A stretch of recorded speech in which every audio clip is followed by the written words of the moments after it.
Why Veganism by Eva Batt. Written for Here's Harmlessness, an Anthology of Ahimsa, first published in 1964 by the American Vegan Society. This powerful essay, presented here in its complete and unaltered form, provides a fascinating glimpse into the history of veganism. Eva Batt, a resident of England, became vegan in 1954, just 10 years after the term was coined. In the decades that followed, Batt made major contributions to the spread of veganism and development of the UK Vegan Society, which she chaired for 15 years. Her other writings include the first vegan cookbook ever published. Although all through the ages there have been many people living a strictly vegetarian existence for one reason or another, it was not until 1944 that a few enthusiastic total vegetarians, later to call themselves vegans, met in London to exchange knowledge gained through personal experience of living on a diet which excluded not only flesh, but all dairy products, milk, butter, cheese, yogurt and eggs, as well, and to discuss ways and means of making the results available to all, so that anyone who wished could adopt this humane diet with confidence. The first vegan society was founded in February of that year in England, and a newsletter was circulated to members. This was replaced in the summer of 1946 by the quarterly magazine, The Vegan, which is still published.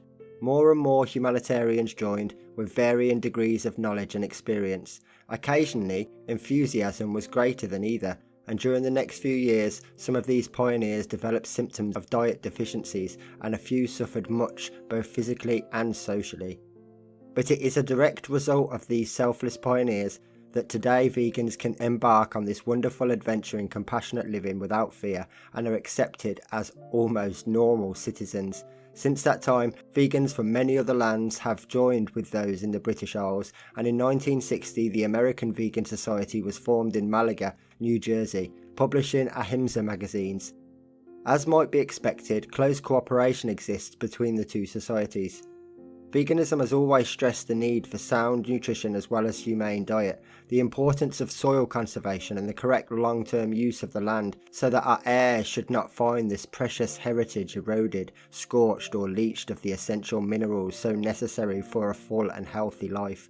Of course, vegans rely upon natural methods, pure food, fresh air, sunshine, exercise, etc., rather than using vaccines and serums to retain a sound, healthy body and mind. Also, the contamination of water with sewage, industrial wastes, or the addition of fluorides, etc., is not, in the vegan view, in the best interest of the individual or the community. The use of pesticides and of artificial fertilizers is opposed to vegan principles, and veganic gardening has proven them to be unnecessary once the correct balance of the soil has been established. Fruits and vegetables grown with the veganic methods can be as large and beautiful and perfectly formed as those grown under any other methods. Note, this is not the same as organic, which may mean utilised dried blood, bone meal, hood and horn meal, plus any other slaughterhouse waste products. Indeed, the slides illustrating Mr. O'Brien's lecture at the Royal Society of Arts in London prove that food produced by the Zeal O'Brien veganic no-digging method can be large and beautiful, as well as more nutritious and flavoursome than that grown with artificials and smothered in poisonous insecticides. To vegans, it has the added advantage of being humanely produced, owing nothing to the aforementioned slaughter products. Because of their belief in Ahimsa, Sanskrit, non-killing, non-injuring, harmlessness, vegans are naturally inclined towards pacifism, and many take an active part in opposing all kinds of aggressive activity. But veganism has no connection with any political party or system, national or international. Similarly, individual vegans may be deeply religious, perhaps devout Christians or disciples of one of many other faiths and creeds in this world, but this is not a requisite of veganism, which is an everyday fundamental way of life concerned with living without hurting others. The hereafter may or may not solve all our problems, but what we do now certainly affects all those around us. There are several roads to veganism and many individual views of it, but veganism is one thing and one thing only, a way of living which avoids exploitation, whether it be of our fellow man, the animal population, or the soil upon which we all rely for our very existence. A few are attracted to veganism at first because they desire to improve or regain their health. Others are more interested in the economic aspect, which is of great importance to everyone. Few non-vegetarians appreciate the fact that because much more vegan food, vegetables, fruit, grain, nuts, seeds, can be produced on an equal area of land in given time, veganism, if generally adopted, would not only release man from animal husbandry and all of its cruelty, but many fertile acres would be freed for the abundant production of food for direct human consumption. In such circumstances, even Britain could become a food exporting nation. Think what this could mean to the underdeveloped, another term for starving, peoples of this world, and what a contribution it would make towards world peace.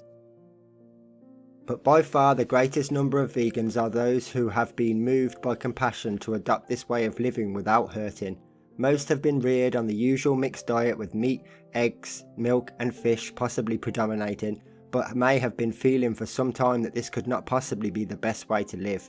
Then perhaps a casual visit to a cattle market, or the sight of newborn calves being driven to slaughter, born and killed so that humans may drink the milk that nature provided for calves, has caused the decision to be party to such criminal practices no longer. Sometimes a person is sincerely anxious to help in this resistance to cruel exploitation, yet hesitates for fear of seeming peculiar to his friends, or even looking a bit odd without woolen cardigan or leather shoes. Thanks, however, to the pioneers, and to the efficient alternatives created by our present economic position, such fears can now be immediately dispelled. Another deterrent to a few is the reluctance to refuse animal food when accepting hospitality. This discomfort is quite unnecessary. Surely if any should be embarrassed, it must be those who have not taken the trouble to provide good, humanely produced food for their guests and actually expect them to eat dead animals, or margarine made from the body of a whale which has been killed by shooting explosives into its insides. Our friends do not realise these things, so it is up to us to make the facts generally known. Of course there are difficulties for the beginner, but these exist more in the imagination than in fact, and tend to disappear quickly when the decision is made to go ahead anyway. It is not that veganism is so difficult, it is simplicity itself, but while society and most of the world is geared to animal exploitation, and world economics are built upon the generally accepted principle that might is right and the dumb have no rights, anything which tends to interfere with or bypass this is not encouraged. Also, veganism offers nothing for big business to exploit. Many people ask why do we need to go so far, and say that lacto-vegetarianism, still using dairy products, perhaps leather, etc., is enough for the time being. Unfortunately, very few vegetarians indeed, in our experience, really appreciate the present rate of exploitation, not from lack of feeling, but rather from lack of interest and understanding. Unlike vegans, a great many vegetarians are concerned chiefly with their health, and are prepared for animals to be killed to produce leather, cheese, margarine, etc., so long as they do not actually eat the carcass.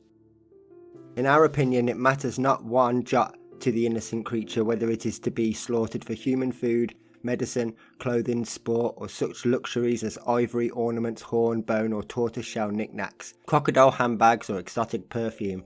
Sudden death in the prime of life, or the lingering agony of pain and starvation in a steel trap, must be as terrifying for the field mouse, stoat, or rabbit as for the hunted tiger, whale, or stag.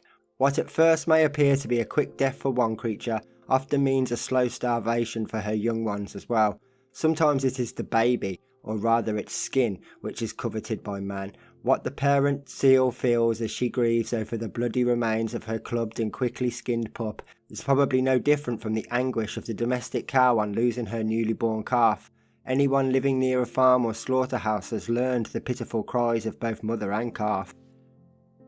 But the majority of persons, on first adopting a lacto-vegetarian diet, increase their consumption of dairy products and eggs, which means that any relief of suffering for the animals exists more in hope than in fact. It is surprising to learn how many vegetarians are unaware that the rennet used to curdle many cheeses is obtained from the stomach of a freshly killed, very young calf. Such cheeses are not, of course, even lacto-vegetarian, and we feel that these inconsistencies should be much more widely publicised.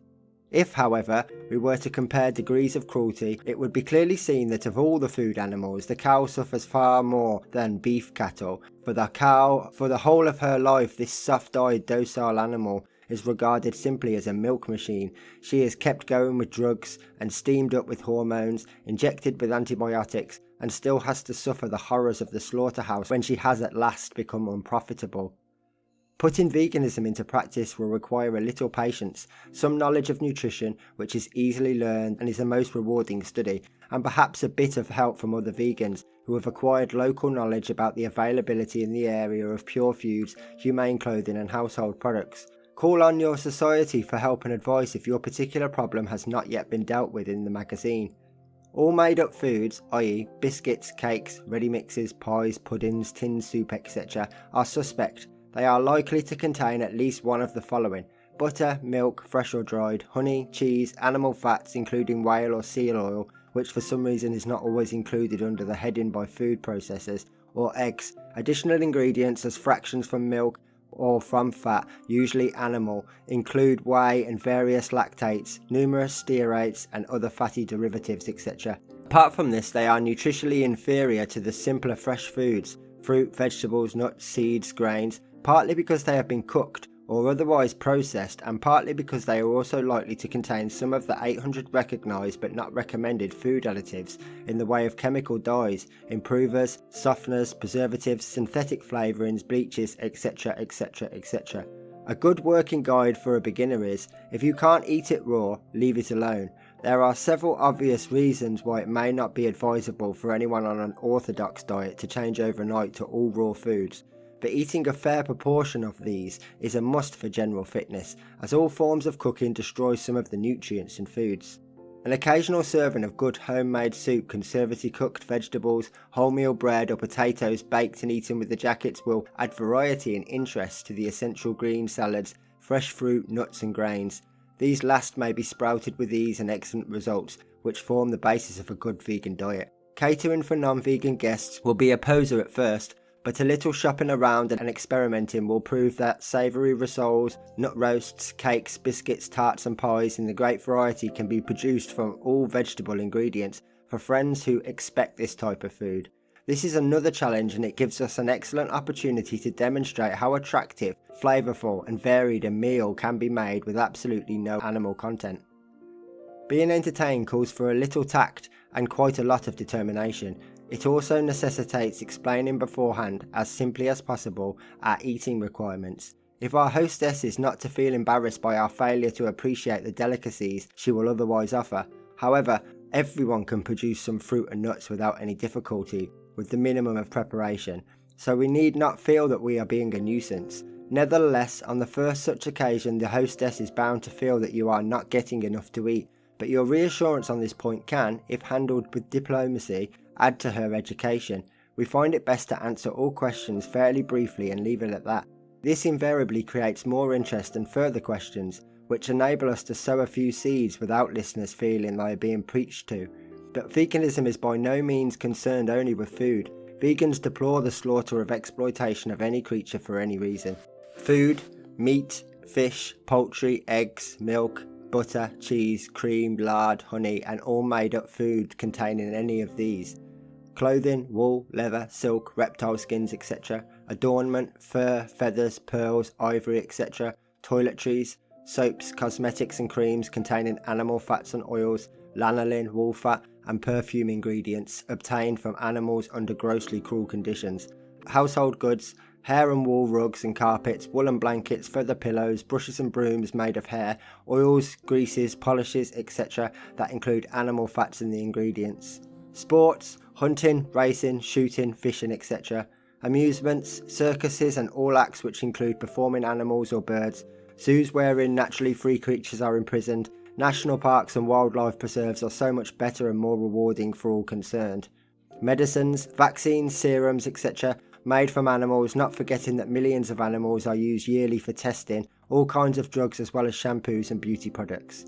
This may seem a formidable list, but it only goes to show what great extent we have grown to rely on animal-based substances and the wholesale exploitation of every poor creature from whom man can extract a profit. However, for all the above, there are humane alternatives. Even the fine artist brushes are now being produced out of synthetic materials. The vegan lists food and other items guaranteed by the makers to be quite free of any ingredient of animal origin, and these lists are revised frequently. Aside from the immediate effects, vegans consider this way of life to be no less than a duty to future generations. It will take many ages at the present rate of progress to undo all the results of past wrongs, if indeed this is ever possible. But whatever our actions, it is our heirs even more than we who will reap the results, good or bad, of what we do today, tomorrow and the next day, until we leave them, what? A desert, a conflagration, or a garden of plenty. The decision is yours and mine. Memoir of Eva Batt by the Vegan Society. In 1954, Eva had a shattering first-hand experience of the practice of separating cow and calf, which is central to commercial milk production, and as a result became vegan and joined the Vegan Society. In 1958, she was elected to the Vegan Society Committee and served on that until 1961, and again from 1966 until retiring in 1982. From 67 to 82, she was chairman. The 5-year gap was filled by a stint as HON secretary. She also served on the editorial board of The Vegan for part of this time. In 1965, she organised a dinner to mark the 21st birthday of the Vegan Society. For more than 20 years, Eva, writing under the pen name Evita, edited the commodity news pages of The Vegan, tracking and promoting the ever-increasing range of vegan food and non-food products. She also gave many talks on veganism, also newspaper, radio and TV interviews, including a leading part in the 1976 BBC Two Open Door programme, which did so much to bring veganism into mainstream awareness. Perhaps Eva's greatest contribution to the growth of veganism was her two highly popular cookbooks, What's Cooking 1973 and What Else Is Cooking 1983, both of which were still in print in 2008, although under different titles. She also wrote a slim volume of vegan-themed poetry in lighter vein. A woman with seemingly boundless energy, Eva was also actively involved in Beauty Without Cruelty and was the director of the Plamil Company, which produced the first British soya milk, and for many years she ran her own boutique in her hometown of Enfield, selling a wide range of vegan foods, clothing and footwear. For something like 20 years under various titles, Eva Batt was one of the main public faces of veganism, if not the public face.